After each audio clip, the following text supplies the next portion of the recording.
बिस्मिल्लाहिर्रहमानिर्रहीम। अस्सलाम वालेकुम। इजी होम्योपैथी में आज हम बात करेंगे प्रोस्टेट एनलार्जमेंट के ऊपर। वैसे इसके लिए जो मेडिकल टर्म के अंदर जो इसके लिए लफ्ज़ इस्तेमाल होता है वो है BPH, benign prostatic hyperplasia. Basically ये प्रोस्टेट का एक इशू है और प्रोस्टेट में कुछ प्रॉब्लम्स आ जाती हैं जिसकी वजह से ये प्रॉब्लम होता है। सबसे पहले आपको ये बता दूं कि ये प्रॉब्लम होता किन लोगों को है। ये प्रॉब्लम आम तौर पर बूढ़े अफराद को या ऐसे अफराद को जिनकी एज 40 या 40 प्लस हो गई है, यानी 40 से ऊपर वालों को कुछ कुछ देखने में मिल जाता है, 40 से ऊपर वाले लोगों को, और वो अफराद जिनकी एज 50 प्लस हो गई है उनमें अक्सरियत के साथ ये इशूज जो हैं, ये प्रोस्टेट इशू, प्रोस्टेट एनलार्जमेंट के इशू देखने को मिलते हैं। हम आते हैं इस तरफ कि ये प्रोस्टेट क्या होता है। सबसे पहले तो प्रोस्टेट जो है ह्यूमन बॉडी में जो यूरिन ब्लैडर होता है, उस ब्लैडर के नीचे जो यूरिन उनका जो पाइप होता है, यूरिन की जो पेशाब की नाली होती है, उस पेशाब की नाली के गिर्द साइडों पर इसने एक, आप कह सकते हैं कि वदूद जिसने उसको बाकायदा टोटल कवर किया होता है, इसको प्रोस्टेट कहा जाता है। और इसमें जब प्रॉब्लम आता है तो ये प्रॉब्लम आने की वजह से पेशाब के मसाइल जो हैं वो सामना करना पड़ता है पेशेंट को। ये काम क्या करता है? सबसे पहले तो हमें ये जानने की जरूरत है कि प्रोस्टेट जो है ये ह्यूमन बॉडी के अंदर काम क्या करता है। थोड़ा सा ब्रीफ करके आपको समझा देता हूँ कि प्रोस्टेट जो है ये मेल ह्यूमन बॉडी में होता है और मेल ह्यूमन बॉडी के अंदर रिप्रोडक्शन प्रोसेस के अंदर ये सपोर्ट करता है।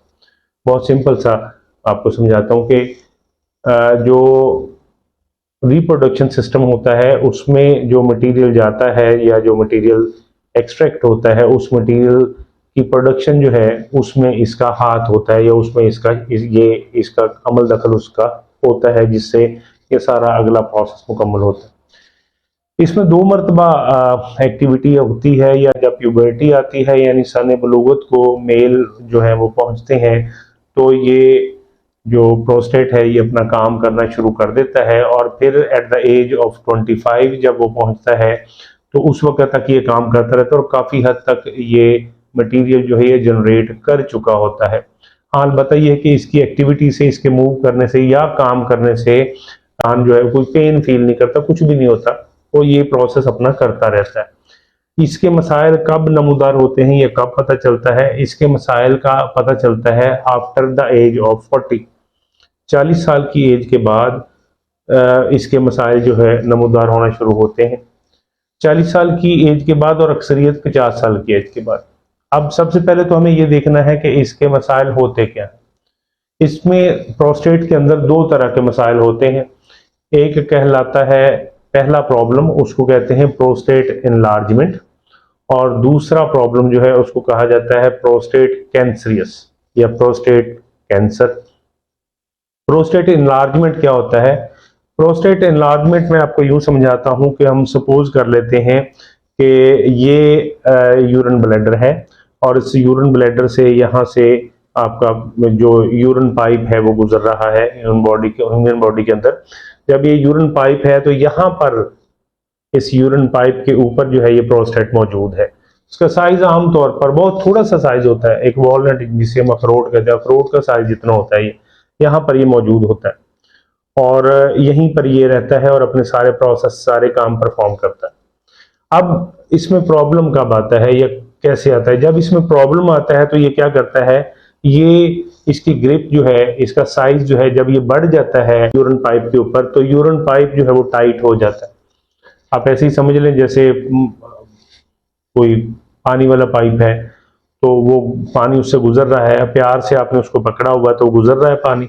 अगर आप उसको जोर से दबाएंगे तो डेफिनेटली पानी जो होगा प्रेशर से आएगा, थोड़ा आएगा। यही इसका काम, यही इसका प्रॉब्लम होता है प्रोस्टेट के अंदर, कि प्रोस्टेट जो है जब ये एनलार्जमेंट होती है इसकी तो ये यूरिन पाइप जो है उसको टाइट कर देता है। यूरिन पाइप टाइट होने की वजह से पेशेंट जो होता है उसको पेशाब के काफ़ी सारे मसाइल का सामना करना पड़ता है। पेशाब रुक कर आता है, ऐसा भी हो जाता है कि बार बार आता है, यानी एक बार वो पेशाब करके आएगा तो थोड़ी देर बाद उसे फिर फील होगा कि अभी पेशाब आया हुआ है, फिर जाता फिर आता है। और सम टाइम ऐसा है कि थोड़ा थोड़ा रुक कर आता है, और सम टाइम ऐसा होता है कि कतरा कतरा आता है। यानी अगर वो ग्रिप उसकी ज्यादा टाइट होती जाएगी प्रोस्टेट की, तो पेशाब जो है वो बिल्कुल ड्रॉप बाय ड्रॉप आएगा। और इसी तरह से और कई मसाइल, यानी पेशाब के साथ जलन होना, पेशाब के बाद जलन होना, पेशाब तकलीफ के साथ आना, ये सारे प्रॉब्लम जो हैं ये प्रोस्टेट की वजह से होते हैं। तो अब मैंने आपको बताया था कि इसमें दो तरह से इसके अंदर प्रॉब्लम आते हैं, एक तो कहलाता है एनलार्जमेंट और दूसरा कहलाता है कैंसरियस। पहले आपको ये बता दूं कि एनलार्जमेंट क्या है और कैंसर, फिर बताता हूं कि कैंसरियस क्या है। तो पहले एनलार्जमेंट की बात कर लें कि जो प्रोस्टेट होता है, इसका जो इंटरनल जो साइज होता है, जो इंटरनल इसका जो एरिया होता है, फॉर एग्जांपल हम इसको सपोज करते हैं ये प्रोस्टेट है, तो इसका ये जो इंटरनल साइज है, यहाँ पर अगर इसके सेल्स जनरेट हो जाते हैं मजीद, यहाँ पर इसके सेल और बन गए, तो ये इसका साइज अंदर से बढ़ जाएगा। अंदर से साइज बढ़ने की वजह से क्या होगा कि वो जो यूरिन पाइप है वो मजीद टाइट होता जाएगा। जैसे जैसे इसका साइज बढ़ता जाएगा, यूरिन पाइप जो है वो सिकुड़ता जाएगा, श्रिंक होता जाएगा, और पेशेंट को मसाइल का सामना करना पड़ेगा। ये कहलाता है प्रोस्टेट एनलार्जमेंट। अब दूसरी कैटेगरी आपको बता दूं, दूसरी टाइप बता दूं, जिसको हम कहते हैं प्रोस्टेट कैंसर। प्रोस्टेट कैंसर जो होता है ना, उसमें ये होता है कि ये जो प्रोस्टेट है, इसके ऊपर जो ग्रोथ होती है वो ऊपर वाली साइड पे होती है, अंदर वाली साइड पे नहीं होती, ऊपर वाली साइड के ऊपर होती है। और ये जो ऊपर वाली साइड के ऊपर ग्रोथ होती है, ये ऊपर की तरफ बढ़ता है, जिससे कि यूं कह लें इसका साइज बढ़ जाता है। अब साइज बढ़ने से ये होगा ये यूरिन पाइप को कोई इशू नहीं आएगा, लेकिन पेशेंट जो है उसको मसाइल का सामना रहेगा, उसको दर्द का सामना रहेगा, और मुख्तलिफ तरह के और मसाइल आएंगे, हालांकि उसको यूरिन ठीक आ रहा है। तो फिर यहाँ पर इसके मुख्तलिफ टेस्ट करवाना पड़ते हैं। जो इसमें मोस्ट कॉमन टेस्ट है वो है सोनोग्राफी, जिसे हम अल्ट्रासाउंड भी कहते हैं। अल्ट्रासाउंड या सोनोग्राफी जब करवाई जाए तो उसमें आपको पता चलेगा। वैसे आपको बताऊं कि 90% केसेस के अंदर जो है ये प्रोस्टेट का इशू जो होता है, इसकी जो एनलार्जमेंट होती है वो इनर साइड पे होती है। बहुत रेयर चांसेस होते हैं, बहुत कम केसेस होते हैं जिसमें इसकी एनलार्जमेंट बाहर वाली साइड पे होती है।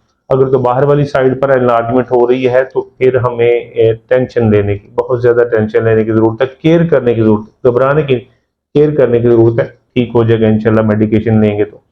जबकि अगर अंदर वाली साइड पे है तो इसको एक नॉर्मल रूटीन समझा जाता है, और आप इजी होके इसकी ट्रीटमेंट करें, ज्यादा टेंशन लेने की जरूरत नहीं है।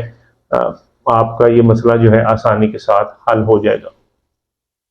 तो ये दो तरह के मसाइल होते हैं। अब आते हैं इस तरफ कि ये प्रोस्टेट का प्रॉब्लम जो है होता क्यों है। प्रोस्टेट का प्रॉब्लम जो है, इसमें सबसे पहला फैक्टर जो है वो है एज। जब एज बढ़ती जाती जैसे जैसे, यानी 40 हो गई, 50 हो गई, तो एज बढ़ने के साथ साथ इसमें प्रॉब्लम्स आते हैं। और मैंने जैसे कि शुरू में आपको बताया था, मेल के साथ ज्यादा आते हैं, ये होता ही मेल के साथ इशू है। तो एज बढ़ने के साथ साथ ये प्रॉब्लम, प्रोस्टेट के प्रॉब्लम आते हैं, पहला फैक्टर। दूसरा फैक्टर, एज के बाद दूसरा फैक्टर जो इसमें आ जाता है वो है जेनेटिक। जेनेटिकली अगर किसी एक पेशेंट के वालिदैन को अगर ये इशू है तो यकीनन उसको भी होने के चांसेस हैं, या हो सकता है। ज्यादातर चांसेस हैं कि अगर इसके जो पेशेंट हुआ है उसके वालिदैन को था, या उसकी फैमिली में उसके दादा को था, इस तरह से अगर फैमिली में किसी को था तो ज्यादातर चांसेस है कि इसको भी हो जाएगा या हो जाता है। दूसरी वजह। और तीसरी वजह जो है वो इसमें आ जाती है, वो है हार्मोनल डिसऑर्डर। अगर किसी भी ह्यूमन बॉडी के अंदर, किसी मेल ह्यूमन बॉडी के अंदर जब हार्मोनल डिसऑर्डर आता है, हार्मोनल चेंज आती है, तो उस हार्मोनल चेंज की वजह से भी ये प्रॉब्लम जो है प्रोस्टेट का प्रॉब्लम हो जाता है। और आखिरी एक रीजन जिसकी वजह से प्रोस्टेट का इशू होता है, वो उन लोगों को ज्यादातर हो जाता है जो प्रोटीन्स का इस्तेमाल बहुत ज्यादा करते हैं, जो रिच प्रोटीन्स का इस्तेमाल करते हैं, उनके साथ भी ये प्रोस्टेट का इशू जो है वो हो जाता है। होता क्या है, जिससे प्रॉब्लम्स क्या आते हैं वो मैं आपको बता चुका हूँ, एक बार फिर बता देता हूँ कि जब प्रोस्टेट का इशू होता है तो सबसे पहले तो यूरिनेशन में प्रॉब्लम आएंगी, पेशाब करने में प्रॉब्लम्स आएंगी, पेशाब रुक कर आएगा, पेशाब कतरा कतरा आएगा, पेशाब बार बार आएगा, जल कर आएगा, पेशाब के साथ जलन होगी या पेशाब के बाद जलन होगी, या पेन होगी, बाद में पेन होगी, पेशाब के साथ पेन होगी, इस तरह के ये सारे मसाइल जो हैं इनका सामना पेशेंट को करना पड़ सकता है। अब हम चलते हैं इस तरफ कि होम्योपैथिक हमें इसमें किस हद तक सपोर्ट करती है। तो होम्योपैथिक बहुत अच्छी सपोर्ट देती है, बहुत स्ट्रॉन्ग, बहुत इफेक्टिव मेडिसिन हैं होम्योपैथिक के पास ये प्रोस्टेट प्रॉब्लम को कवर करने के लिए। तो उसमें सबसे पहले नंबर पर जो मेडिसिन इसमें फॉल करती है उसका नाम है सेबल सेरोलिटा। सेबल सेरोलिटा मेडिसिन जो है ये मदर टिंचर के अंदर आमतौर पर इस्तेमाल की जाती है और बहुत ज़्यादा इफेक्टिव मेडिसिन मानी जाती है। रेटिंग वाइज देखें तो इसका पहला नंबर इसको दिया जाता है। ये वो मेडिसिन है जो प्रोस्टेट के प्रॉब्लम्स को, ऑलमोस्ट हर तरह के प्रॉब्लम्स को कवर कर लेती है। इसके साथ अगर आप कुछ मेडिसिन देखना चाहें तो एक है फेरमपिक। फेरमपिक एक मेडिसिन है, इसको 30 की पोटेंसी में यूज़ किया जा सकता है और ये भी पेशाब जल कर आना, पेशाब रुक कर आना, पेशाब कतरा कतरा आना, पेशाब के साथ तकलीफ होना, इस तरह के मसाइल में फेरमपिक जो है ये बहुत इफ़ेक्टिव है, बहुत अच्छी है। इसके साथ एक हम मेडिसिन इस्तेमाल कर सकते हैं और वो मेडिसिन है थ्यूजा। थ्यूजा को आमतौर पर 200 की पोटेंसी में इसमें इस्तेमाल किया जाता है और मैंने आपको अभी बताया था कि अगर किसी पेशेंट के साथ हार्मोनल डिसऑर्डर है, हार्मोनल चेंजेस की वजह से उसके प्रॉब्लम आ रहे हैं, तो यहाँ पर थ्यूजा आपको बहुत ज़बरदस्त सपोर्ट करेगी। और फिर उसके बाद एक मेडिसिन जो इसमें आ जाती है वो है कोनियम। कोनियम 200 की पोटेंसी में हम इसे इस्तेमाल करेंगे। कोनियम जो है वो ऐसे अफराद के लिए जो बहुत ज़्यादा यूजेज करते हैं, बहुत ज़्यादा इस ऑर्गन को यूज़ करते हैं, रिप्रोडक्शन सिस्टम को बहुत ज़्यादा यूज़ करते हैं, उनके लिए कोनियम जो है बेस्ट है। यानी ऐसे अफराद का प्रोस्टेट बढ़ जाना या अफराद किसी भी फर्द का प्रोस्टेट बढ़ना उसके रिप्रोडक्शन ऑर्गन के ज़्यादा एक्सेसिव यूजेज की वजह से, तो उसके लिए कोनियम बेस्ट होती है। ये वो चंद एक दवाइयाँ हैं, ये वो चंद एक मेडिसिन है जो मैंने आपको बताई जो होम्योपैथिक में आपको मिलती हैं प्रोस्टेट प्रॉब्लम के लिए। लेकिन मैं फिर आपसे कहूँगा इसको आपने सेल्फ मेडिकेशन नहीं करनी, किसी अपने होम्योपैथिक कंसल्टेंट के पास जाएं, उसके साथ अपना केस शेयर करें, उसके साथ अपना मसला बयान करें, वो आपके मसले को सुनेगा और सुनने के बाद आपके साइन सिम्टम लेगा और साइन सिम्टम के अकॉर्डिंग आपको मेडिसिन सजेस्ट करेगा और वो यकीनन जो मैंने आपको 4-5 बताई हैं इनमें से ही एक होगी। ऐसा नहीं हो सकता कि आप खुद से ही इस्तेमाल करें और खुद से इस्तेमाल करेंगे तो आपको इसके नुकसानात जो हैं उनका सामना करना पड़ सकता है, क्योंकि ये इस तरह के मसाइल जो हैं बाद में अगर बढ़ जाए तो सीरियस इशू पैदा हो जाता है। अगली वीडियो में किसी नए मसले के साथ, कुछ नई अलामात के साथ आपकी खिदमत में हाजिर होऊंगा। तब तक के लिए इजाज़त दीजिए। अल्लाह हाफिज़।